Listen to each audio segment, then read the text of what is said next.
This segment brought to you by Kansas Soybean Commission. Progress powered by Kansas farmers.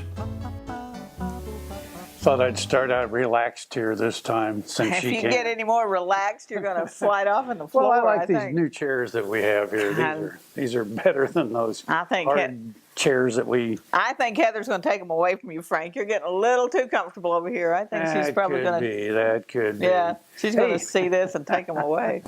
You know, it's amazing what people do with properties that they think are defunct. Mm-hmm. I've got a story here about such a place, and it's at Fulton Farms. You may have heard of it because you may have gone to a party there. But at one time, it was a horse barn. I love it. So anyway, repurposed, reused. It was repurposed. Yeah. So it didn't become, you know, a mini house, or it got expanded into a place where you can have weddings and you can have dances and you can have all kinds of things there.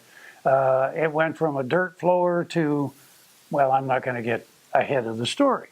So you're going to hear about Fulton Farms and how it came to be. Wonderful. This is a Kansas profile from Ron Wilson, director of the Huck Boyd National Institute for Rural Development at Kansas State University. Boot scootin'. The term brings to mind a fun country line dance, but today we'll meet a rural Kansas family who began with a boot scootin' barn and grew their enterprise into a remarkable agritourism enterprise. David Corbin is the fifth-generation owner of Fulton Valley Farms in Butler County. Their ancestors came from Ohio and settled in 1863. The maternal side of the family was named Fulton, related to the Robert Fulton, who invented the steamboat. A Fulton married a Corbin, and the farm continued to grow. The farm is located south of Towanda, west of El Dorado, north of Augusta, and east of the rural community of Benton, population 821.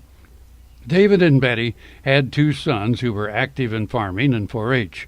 Then came the time that his brother was getting married. The wedding was to be held in a small local church, but the reception hall was not big enough. They looked around for a venue and decided to have the wedding reception right there on the farm. The Corbins had a Quonset hut, which had been built in 1951 and used for hay storage. They figured they could clean it up and use it for machinery storage after the wedding. The reception was a success. Then a couple of weeks later, a lady called who was also looking for a place for a wedding reception. She asked if they could rent the Corbins' barn, and the family agreed. Today, Fulton Valley Farms has become a beautiful destination for rural weddings and more. For more information, go online to fultonvalleyfarms.com.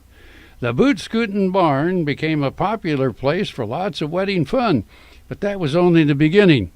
We commend the Corbins for making a difference by growing this remarkable agritourism enterprise, even to include reindeer. We'll learn about that in a future program. Fort Wallace stood on the frontier in the midst of the Plains Indians Wars on a major stage route and rail line. Beside the 1865 stagecoach station, a modern museum with thousands of artifacts tell that story, like the fossil of a 40-foot plesiosaur is suspended from the ceiling. Located on Highway 40 midway between Hayes and Colorado Springs, the Fort Wallace Museum is as welcome a site today as the fort itself in the 1860s. Discover the fightingest fort in the West.